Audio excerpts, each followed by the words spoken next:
Gimel, feuille numéro 3, tout en haut de la page. Kulhunami midrasha atu. La Gemara dit, mais en réalité, pourquoi on dit qu'on a commencé par le cas de la fille? Parce qu'on l'apprend par déduction. Tous les autres 15 cas de notre Mishnah aussi, c'est par déduction qu'on apprend que on ne peut pas faire le lévira avec ses femmes. Nehi de l'a'inyani bou matia midrasha, ikar isurai hu behedia ketiv behu. La Gemara dit, effectivement, tous, concernant le lévira, sont appris par déduction, comme on verra plus tard.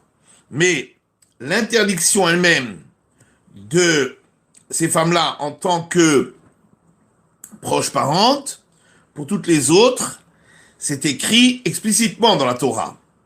Bito, alors que pour la fille, Ikar Isur Midrasha, l'essentiel, l'interdiction, on la prend par déduction. Rava, car Rava dit, Amari Ravitzrak Bar Avdimi, Ravitzrak Bar Avdimi a dit, Atia Hena Hena, on apprend par une similitude de termes, parce qu'il est marqué concernant la fille de sa femme et les petites filles de sa femme, le terme celle-là, et c'est écrit la même chose concernant ses propres petites filles à lui. Donc on dit de la même manière que pour la femme, progéniture de la femme, la fille est incluse, pour les progénitures à lui-même, la fille est également incluse. Atia zima zima, et pour le châtiment, ça on l'apprend du fait qu'il est écrit concernant la fille de la femme, le terme débauche pour l'interdiction et également pour la punition. On apprend de là que chaque fois qu'il y a interdiction, il y aura cette punition d'être condamné à mort pour être brûlé. Donc pour tous les interdits qui sont similaires à la fille de la femme. La Gemara dit maintenant qu'on a dit que chaque fois que le cas est appris par une déduction, l'auteur de la Mishnah, pour lui c'est un cas qui est plus cher, et c'est pourquoi il l'a mis en premier. Alors le cas de la sœur de sa femme aurait dû être écrit en dernier, puisque c'est de lui qu'on déduit les autres concernant l'interdiction du lévira.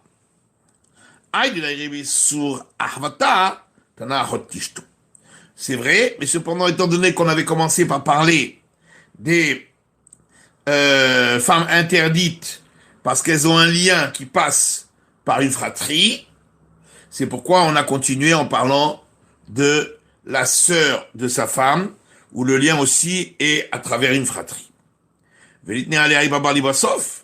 Gemara dit, mais tous les cas qui passent par une fratrie auraient dû être écrits à la fin, en dernier, puisqu'il y a parmi eux la sœur de sa femme, qui elle est apprise à l'origine, et non pas l'origine de l'interdit dans la Torah, et ce n'est pas par une déduction. Et la Tana courbe la carte. En vérité, la raison pour laquelle l'auteur de la Mishnah a pris cet ordre-là, c'est parce qu'il a commencé par celles qui sont les plus proches de lui. Tana Bito ou Bad Bito, Bad Beno, des Kroveratzbo. C'est pourquoi il a commencé par sa fille, la fille de sa fille, la fille de son fils, parce que c'est sa propre progéniture, donc c'est les plus proches.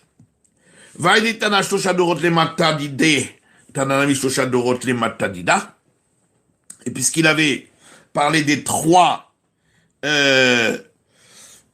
descendantes de sa progéniture, il a parlé ensuite des trois descendants de la progéniture de sa femme.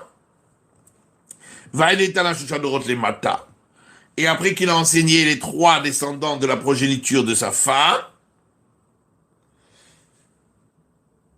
Dida, Tanash Toshadorot de Ma'ala Dida. Il a parlé ensuite des trois femmes qui sont les ancêtres de sa femme, c'est-à-dire la mère de sa femme, la grand-mère des deux côtés.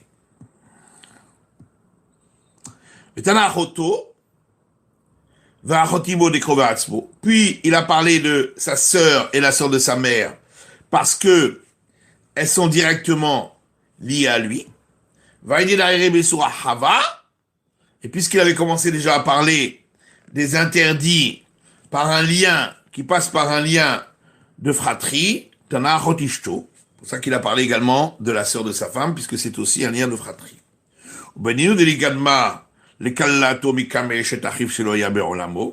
Et c'est vrai qu'il aurait dû parler d'abord de la belle-fille, avant de parler de la femme de son frère, qui n'avait pas vécu dans le même monde que lui, donc ils n'avaient pas vécu ensemble, de l'omishum kurva ou de sira, puisque cette dernière n'est pas interdite par le fait qu'elle est directement liée à lui, mais par une fratrie, par un lien de fratrie.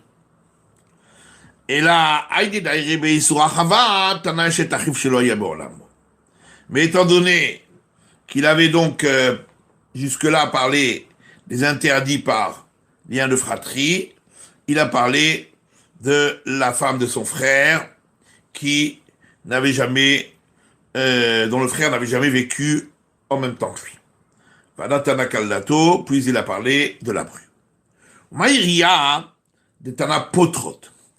Pourquoi la Mishnah a-t-elle dit que la femme qui a un lien de parenté avec le beau-frère, elle dispense sa rivale de Lévira.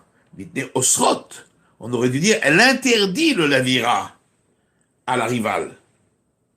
Itana Osrot avait Amina Asur le Yaben, Aval Michlat Chalza.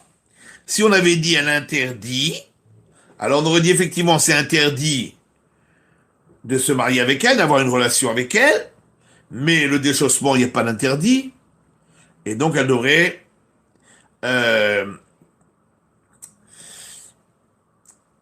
observer la cérémonie du déchaussement. Kamash Parlan, c'est pourquoi on a préféré dire dispense, comme ça on peut aussi parler de la dispense du déchaussement.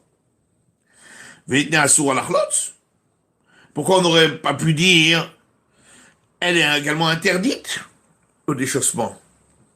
Pourquoi serait-elle interdite? En quoi le déchaussement serait-il un acte interdit? À la malo, et pourquoi pas?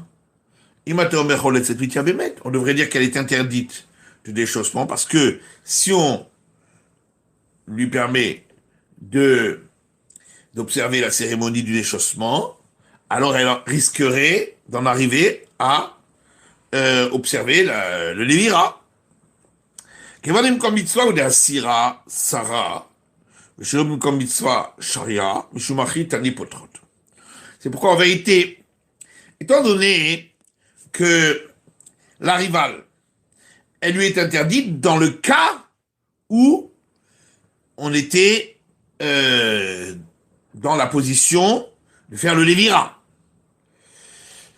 Mais si c'est pas dans le cadre d'un Lévira, c'est-à-dire un homme qui est marié avec sa fille et qui a encore une autre femme qui est une rivale, lorsqu'il meurt, s'il n'est pas son frère, la rivale était permise à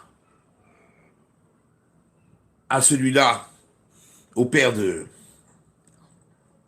son autre femme. Donc si c'est en dehors du cas de Lévira, il n'y a aucun interdit. C'est seulement parce qu'on est dans le cas de Lévira et qu'elle est également sa belle-sœur qui est interdite lorsqu'il n'y a pas d'obligation religieuse. Mais Shumachi Tani Potrot.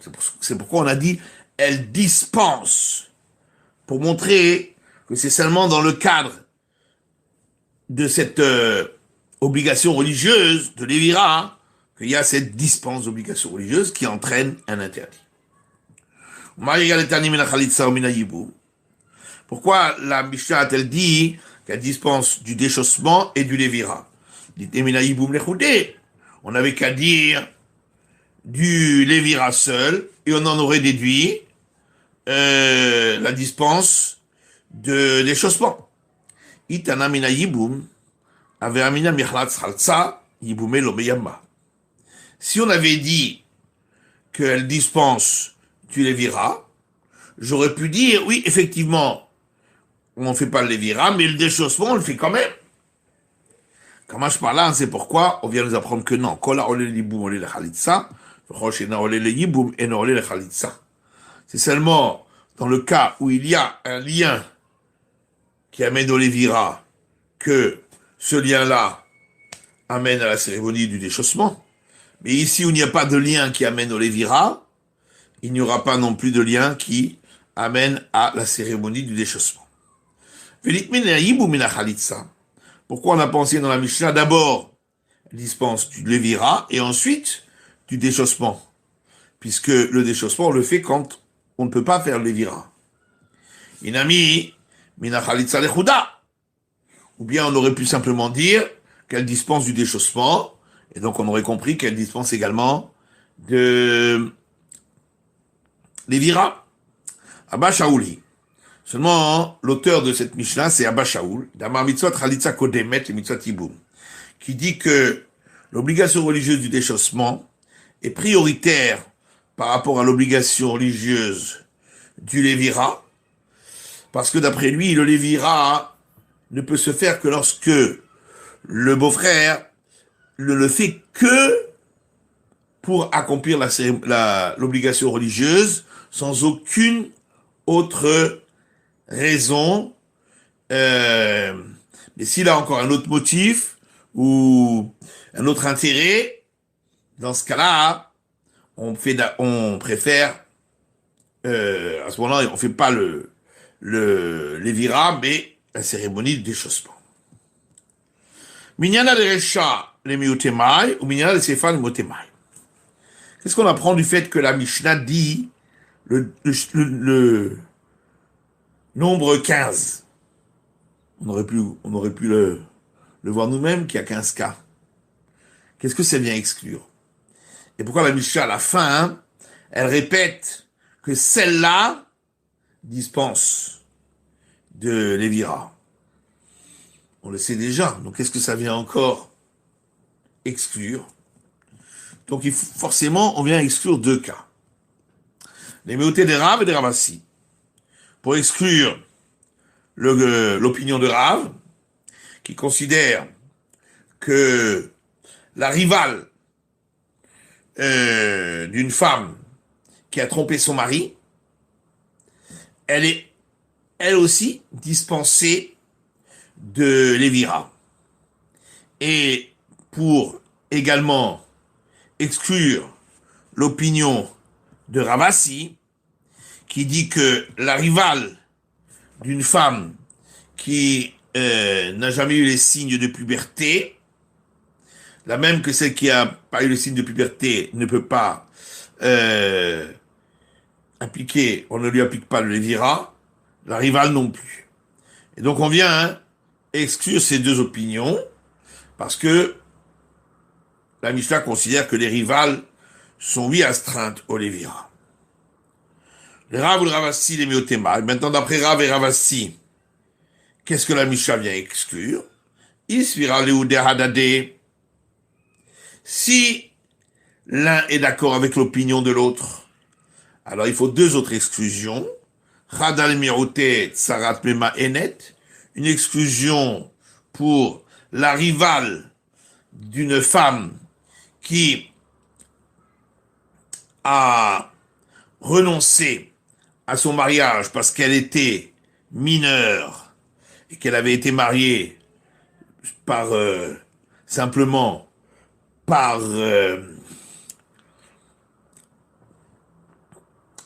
décret rabbinique, institution rabbinique.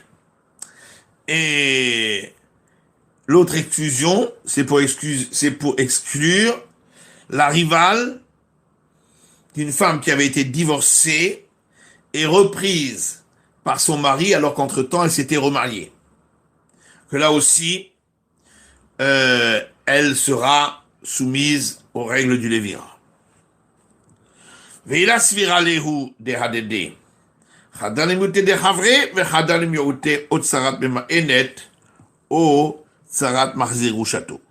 Maintenant, si l'un n'est pas d'accord avec l'opinion de l'autre, à ce moment-là, une exclusion, c'est pour exclure l'opinion de l'autre, et l'autre exclusion, c'est pour exclure soit la rivale de la femme qui a dénoncé son mariage, comme on l'a expliqué, soit la rivale de la femme qui avait été divorcée et reprise après qu'elle s'était mariée entre-temps. Le Rav et Ravassi l'itninhu. Maintenant, selon Rav et Ravassi, pourquoi la Mishnah n'a pas recensé leur cas à eux? Les fichena betsarat tsara. Parce que dans leur cas, eux, on ne peut pas parler de rival, puisque ces deux femmes et leurs rivales sont interdites de Lévira à tous les frères. Donc il est impossible qu'un autre frère ait pu faire le Lévira. Donc on ne peut pas en arriver au cas de la rivale, c'est pourquoi on n'en a pas parlé. Mina Nemide. Alors d'où sait-on la règle de notre Mishnah que lorsque la femme qui devait observer le Lévira était interdite à son beau-frère, au frère du défunt, par un autre lien de parenté, alors elle-même est dispensée, et sa rivale aussi, et la rivale des rivales aussi. Les Tanoura Rabanan, alors il y a une braïta où nos sages ont enseigné, c'est écrit un verset dans Lévitique, Isha el achotah lotika, litzror legalot avata aleha bechayeha. Une femme et sa sœur, tu ne prendras pas pour qu'elles deviennent rivales l'une de l'autre, donc pour les prendre toutes les deux comme femmes, et pour avoir relation avec elles en l'heure du vivant de l'une et l'autre. Pourquoi c'est marqué sur elle? Pour avoir relation avec elle, sur elle.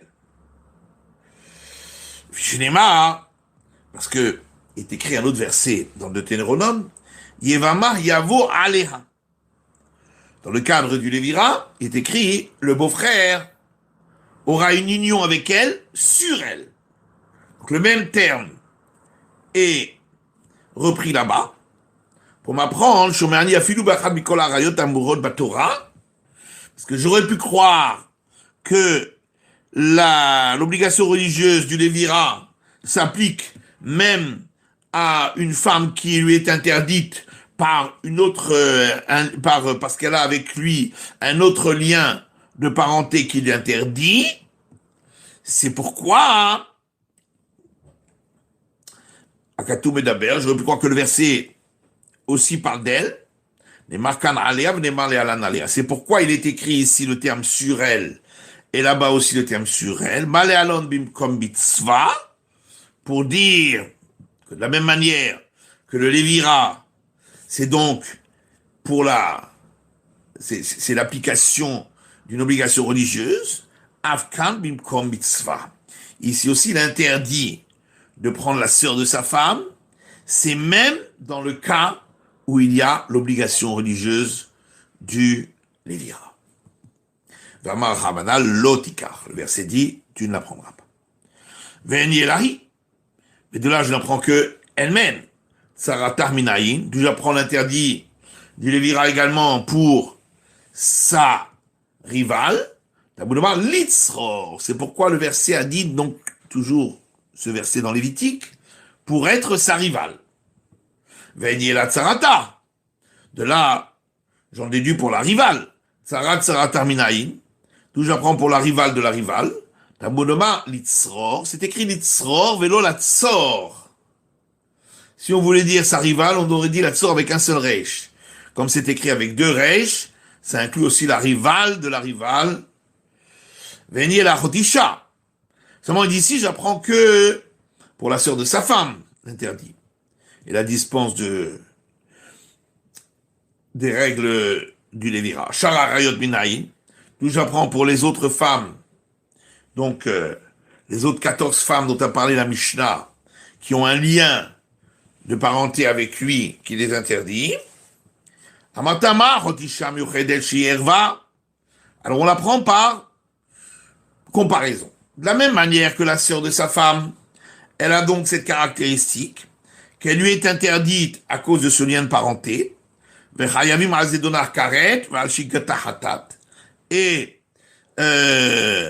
il y a à ce sujet le châtiment du retranchement lorsque c'était volontaire et du sacrifice expiatoire lorsque c'était involontaire.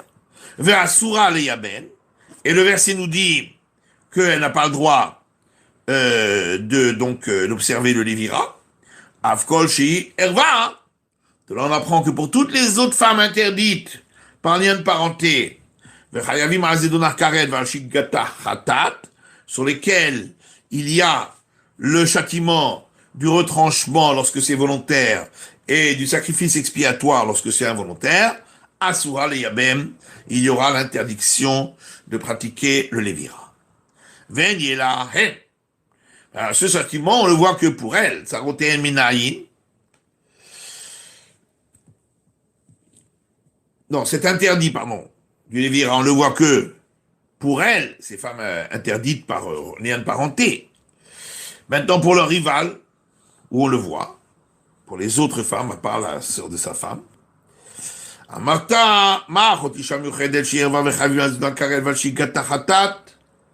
peut faire de nouveau le même rapprochement. En disant, de la même manière que la sœur de sa femme, elle a cette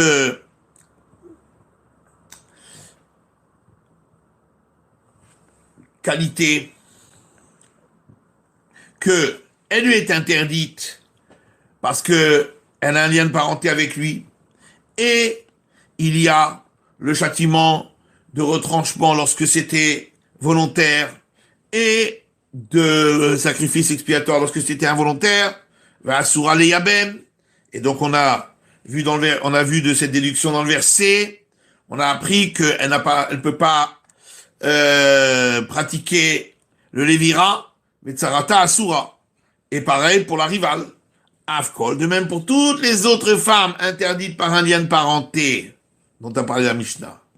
Chez Yerva, donc qui ont cette interdiction, Vechayavim al Zedonah Karet, pour lequel il y a le châtiment de retranchement lorsque c'était volontaire, Vachigata Hatat, et si c'était involontaire, le châtiment du sacrifice expiatoire, Ve'asura le yabem, et où, comme on l'a dit, il y a l'interdiction de pratiquer le Lévira, Sarata Asura, on interdira également pour la rivale. Mikanamu Hachamim, c'est de là que nos sages ont appris, Hamesh Esrenashim, que les 15 femmes dont on a parlé, Potrot Sarotehen, dispensent leur rival, Vetsarot Sarotehen, et les rivales de leur rival, Mina Halitza, Mina Yibum, du déchaussement et du Lévira, Ad Sofa Olam, et ainsi de suite, jusqu'à l'infini.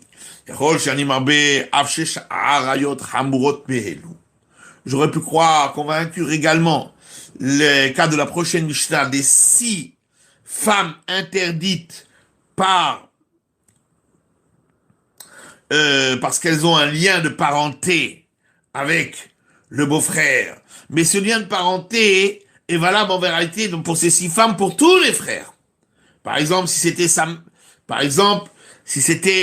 sa mère, le lien de parenté, si cette femme était la mère de ce beau-frère. Si elle était la mère de ce beau-frère, elle était interdite à tous les autres. Même si ils n'avaient pas la même mère, mais forcément ils ont le même père, comme on a vu, donc elle est la femme du père, donc elle est aussi interdite. Donc pour ces 6 cas-là, l'interdiction est pour tous. Et donc, elle ne pouvait pas, elle n'aurait pas pu se marier avec le frère, mais par contre elle s'est mariée avec un étranger, dans le cas où se serait marié avec un étranger. Et il y aurait à part ça, il se serait marié avec une autre femme qui est la rivale. On aurait dit que de la même manière que la mère est interdite, le fils, peut-être la rivale aussi. Et donc on aurait extrapolé dans un cas où il n'y a pas de Lévira. chez Yutzarotehem Asurot, que les rivales seraient interdites. Amartama, Rotisham Yuchedet Erva, pour ça on dit non. Puisqu'on apprend de la sœur de sa femme. La sœur de sa femme, elle a une règle particulière, que elle a un lien de parenté avec lui, qui l'interdit, pour lequel il y a le châtiment de retranchement si c'était volontaire, et si c'était involontaire, le châtiment du sacrifice expiatoire, mais elle peut se marier avec les autres frères. C'est dans ce cas-là qu'on dit qu'elle est interdite à celui-là. Tsarata Asura, et également sa rivale, Avkoshi Erva. Et donc de là, on apprend uniquement pour toutes celles qui sont interdites par lien de parenté, pour lesquelles si on transgressait, il y aurait le châtiment de retranchement si c'était volontaire, et de sacrifice expiatoire si c'était involontaire. C'est la rime, où elle pourrait se marier avec les autres frères, où elle pouvait se marier avec les autres frères. Sur les Yabam, mais c'est que à lui, à ce frère-là, hein, qu'elles sont interdites. C'est là que Tsarata Asura, c'est là qu'on interdit également la rivale, Yatsuché Sharaot Ramurot Me Elou, à l'exception des 6 autres cas d'interdit par lien familial, qui sont des cas plus graves, oui, des Yevshal Naselachim. Mais elles ne peuvent pas se marier avec les autres frères dans ces 6 autres cas. Tsarotehen Mutarot. Donc elles se sont mariées avec des étrangers. Donc il n'y a pas d'interdit pour les rivales. Shen Sarah et la Me'ah. L'interdit de la rivale, c'est que lorsqu'elle est mariée avec le beau-frère. Parce que ça lui donne un interdit de femme du frère, de belle-sœur, hors de l'accomplissement du Lévira, qui l'interdit effectivement au beau-frère. Shamanu Onesh, Azara Shamanu, Onesh Minaï. Bon, on a vu dans ce verset l'interdiction. Maintenant, on voit le châtiment, si pratiquer le Lévira avec. Amakra, parce que le verset dit, toujours dans ce passage dans Lévitique, qui colle à Mikol Atorevot Vegomer, car tout celui qui enfreindrait tous ces interdits des femmes qui ont un lien parental avec lui, pour lesquels la Torah a considéré d'avoir une relation qui serait considérée comme une abomination, eh bien, ces personnes subiront le retranchement. Donc le retranchement est valable pour toutes. Bon, ça on verra demain. C'est la fin de l'étude de la feuille numéro 3 du Daf Gimel.